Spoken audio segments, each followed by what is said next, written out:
That fabric softener you've been using religiously, it's actually creating microscopic damage that makes your clothes fall apart faster than they should. Your clothes look terrible, and it's probably your fault. Not because you're messy or careless, but because you're making the same mistake that millions of people make every single day without realizing it. You're drowning your clothes in soap. Most people use 2 to 3 times more detergent than they actually need.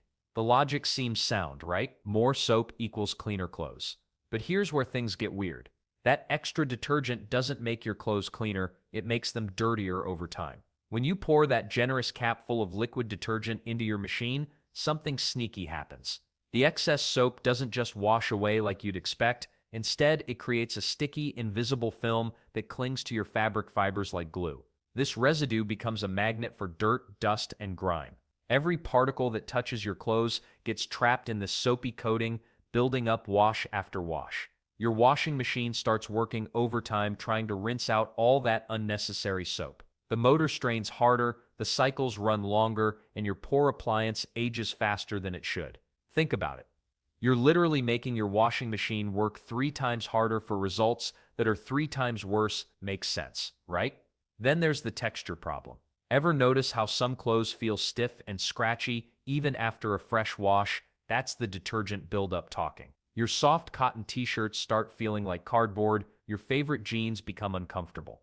The fabric can't breathe properly because it's coated in soap residue that never fully rinses out. But here's the kicker, and this might shock you, 1 tablespoon is enough detergent for a standard washing load. 1 tablespoon, not a capful, not a generous squeeze, just 1 measly tablespoon.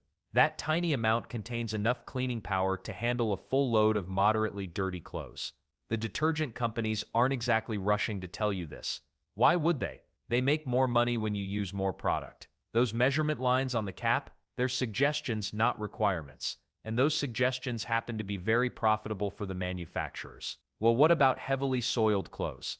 Even then, 2 tablespoons max will do the job. The key isn't more soap, it's proper water temperature, correct load size, and giving the detergent time to work. Extra soap just creates more problems without solving the original one. Let's not forget the environmental impact. All that excess detergent has to go somewhere. It flows down your drain, through water treatment systems, and eventually into rivers and lakes. You're not just wasting money, you're contributing to water pollution for absolutely no benefit. The crazy part is that once you start using the right amount of detergent, your clothes will actually feel softer and look brighter. The colors will be more vibrant because there's no soap film dulling them. Your washing machine will run more efficiently and last longer. But using the right amount of soap is only half the battle. Even with perfect detergent measurements, there's another common mistake that can completely destroy your washing results before the cycle even starts. Your washing machine looks spacious from the outside, but cram it full of clothes and you've just created a laundry disaster waiting to happen. Most people treat their machines like magic boxes where more clothes equals more efficiency. Wrong. Dead wrong. When you stuff every towel, shirt, and pair of jeans into one load, your clothes can't move around properly. They sit there in a tight ball, barely touching the water that's supposed to clean them. The detergent you carefully measured, it never reaches half your clothes because they're smushed together like sardines in a can. Water circulation becomes impossible when clothes are packed tight. Your machine needs space to create that swirling action that lifts dirt away from fabric. Without proper movement, soap gets trapped in the fibers instead of rinsing out. That's why your clean clothes sometimes feel weird or smell funky even after washing. Then there's the mechanical damage you're causing. Washing machines aren't designed to handle maximum capacity loads every single time. The motor works overtime trying to spin heavy waterlogged clothes that barely have room to tumble. Over time, this extra strain leads to expensive repairs or complete breakdowns. Your clothes suffer too. Packed garments can't rinse properly, leaving soap residue that makes fabric stiff and irritating against your skin. Wrinkles set in harder when clothes are squished together during the spin cycle. Some items might not even get wet in the center of an overstuffed load, but here's the part that really stings your wallet. You're actually wasting money by trying to save time. Those overloaded clothes don't get clean, so you end up rewashing them anyway. Makes sense, right? You thought you were being efficient, but you're just creating more work. The sweet spot for most standard machines is about half full. Your clothes need room to dance around in the water, getting hit by soap and agitation from all angles. When garments can move freely, they rub against each other gently, helping remove dirt without damage. Heavy items like comforters and sleeping bags are the worst offenders for overloading. These soak up tons of water and become incredibly heavy, putting enormous stress on your machine's drum and motor. Well, that explains why so many people need washer repairs right after washing bulky bedding.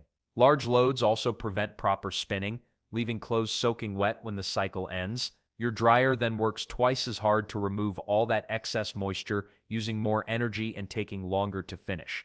And the weird part is, smaller loads actually get cleaner faster. Less time, less wear on your machine, less energy used. The math works in your favor when you resist the urge to cram everything in at once. Even using the right amount of detergent won't help if your clothes can't access it properly. The best soap in the world is useless when it's trapped in a tight ball of fabric that never moves or rinses correctly. Speaking of things that can ruin your laundry efforts, there's another mistake that's even more destructive than overloading. Your favorite cotton t-shirt used to fit perfectly. Now it looks like it belongs to your younger sibling. That expensive wool sweater, it's transformed into a doll-sized disaster. Hot water is the silent assassin lurking in your laundry room, and most people have no clue they're destroying their clothes one wash at a time. Cotton fibers are like tiny springs that contract when heated. The hotter the water, the tighter they squeeze. What started as a medium becomes a small, and that small becomes unwearable. Wool is even worse. Those delicate protein fibers literally cook and mat together like scrambled eggs. Once they shrink, there's no going back. You can't unshrink clothes any more than you can unscramble an egg. But here's where it gets really expensive. Hot water doesn't just shrink your clothes, it systematically breaks down the entire fabric structure. Think of fabric fibers like tiny ropes made of even tinier threads. Heat acts like acid, weakening these microscopic connections until your clothes develop that thin, worn-out feeling. That's not normal aging, that's heat damage accelerating the breakdown process. Then there's what happens to anything with elastic. Bras, underwear, waistbands, workout clothes, they all contain elastic fibers that literally melt under high temperatures. The elastic loses its molecular memory and turns into useless, saggy rubber. Makes sense why your sports bras stop supporting you after a few hot washes, right? Your dryer is the worst offender of all. Those spinning heated drums create a perfect storm of fabric destruction.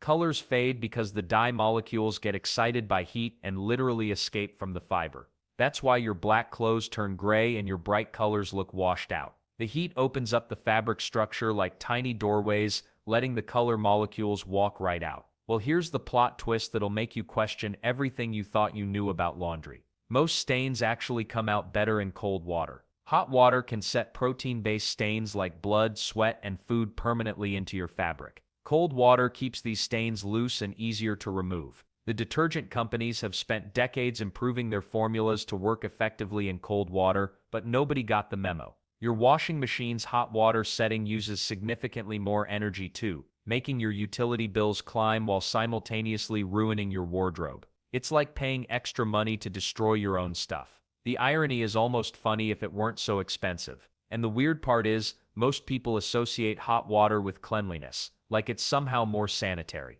Modern detergents contain enzymes specifically designed to break down dirt and bacteria in cold water. These enzymes actually work better at lower temperatures. Heat can denature them, making your detergent less effective. But temperature isn't the only thing destroying your clothes from the inside out. There's another common mistake that's probably happening in your laundry room right now, and it's turning your washing machine into a color-bleeding disaster zone. Ever wonder why your favorite red shirt turned your white socks pink? The culprit isn't magic, it's dye bleeding. And it happens faster than you think. Dark clothes are basically dye bombs waiting to explode in hot water. That brand new pair of black jeans you bought? They're loaded with excess dye that manufacturers couldn't lock into the fabric properly. When hot water hits those fibers, it's like opening floodgates. The dye molecules get excited by the heat and start jumping ship, looking for new fabric to call home. Your white cotton t-shirt becomes an innocent victim. Cotton is incredibly absorbent. It soaks up loose dye like a sponge, soaks up spilled milk. Makes sense, right? That's why mixing darks and lights in hot water creates those disappointing gray or pink disasters. But here's what most people don't realize. Even clothes you've washed 5 or 6 times can still bleed. Denim is the worst offender. Those trendy dark wash jeans keep releasing indigo dye for months. I've seen white shirts get stained by jeans that had been washed a dozen times already. Cold water changes everything. When water temperature stays below 80 degrees, dye molecules remain calm and locked in place. They don't have enough energy to escape their original fabric. It's basic chemistry. Heat speeds up molecular movement, cold water slows it down. Then there's the fabric softener trap that nobody talks about. Sure, it makes clothes feel fluffy, but fabric softener creates a waxy buildup on fibers over time. This coating doesn't just make colors look dull, it actually prevents proper rinsing. Soap residue gets trapped under the waxy layer, creating a film that makes bright colors appear faded and lifeless. Color catcher sheets work like tiny magnets for loose dye. These thin sheets contain special polymers that grab floating dye molecules before they can attach to other clothes. Drop one in your mixed load and it'll turn whatever color is bleeding, proof that it's working. Well, assuming you're brave enough to mix colors in the first place, the weird part is how different fabrics react to dye bleeding. Synthetic materials, like polyester, are pretty resistant to picking up stray colors. But natural fibers? They're sitting ducks. Cotton, linen, and wool practically invite dye molecules to move in permanently. Professional dry cleaners separate clothes by color intensity, not just light versus dark. They know that medium-toned items like gray or beige can still cause problems when mixed with pure whites. Even that innocent-looking navy blue sweater can turn your white collar slightly blue over time. Your grandmother's trick of adding white vinegar to the rinse cycle actually works. The acid helps seal dye into fabric fibers, preventing future bleeding. About half a cup does the job without making clothes smell like salad dressing. Cold water washing preserves fabric integrity while keeping colors vibrant and separate. But temperature isn't the only factor destroying your clothes. Poor maintenance habits create problems that go way beyond faded colors. Your dryer's lint filter is basically a fire hazard waiting to happen. Most people think giving it a quick brush off is enough. Wrong. That innocent-looking fuzz builds up in places you can't even see, blocking airflow and making your dryer work 3 times harder. The result? Your electric bill skyrockets, your clothes take forever to dry, and worst-case scenario, your house burns down. The National Fire Protection Association reports that dryers cause over 15,000 house fires every year. Makes sense, right? But here's what's really wild. Even if you clean the filter religiously, lint still sneaks into the exhaust vent behind your dryer. That hidden buildup is like putting a cork in a bottle. Your poor dryer is gasping for air, overheating, and slowly dying. Professional vent cleaning costs about $60. A new dryer costs $600. Do the math. Then there's your washing machine, quietly growing a science experiment while you're not looking. Those rubber seals around the door? They're mold magnets. Every time you wash clothes, soap residue and moisture get trapped in there, creating the perfect breeding ground for black mold and bacteria. Your clean clothes come out smelling like a wet basement.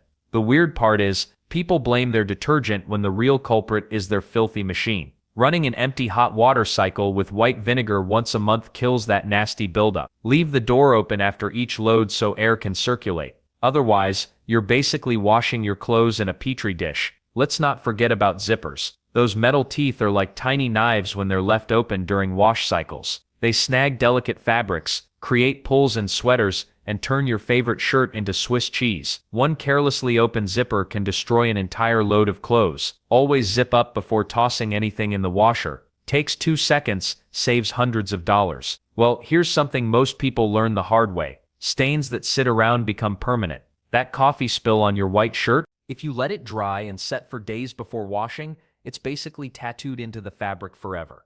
The proteins and oils and stains chemically bond with fabric fibers over time. Once that happens, no amount of scrubbing or bleach will bring your clothes back to life. But why do people skip stain treatment? Usually because they don't know this simple trick. Cold water and a dab of dish soap work better than expensive stain removers for most spills. The key is acting fast, before the stain decides to move in permanently. Regular maintenance might seem boring, but it's the difference between appliances that last 15 years versus 5. Clean your lint trap after every single load. Wipe down washing machine seals weekly. Check your dryer vent annually. These tiny habits prevent massive headaches later. Your wallet will thank you when you're not replacing machines every few years or dealing with emergency repairs. Taking care of your laundry equipment is like taking care of your car. Ignore the maintenance and you'll pay for it eventually.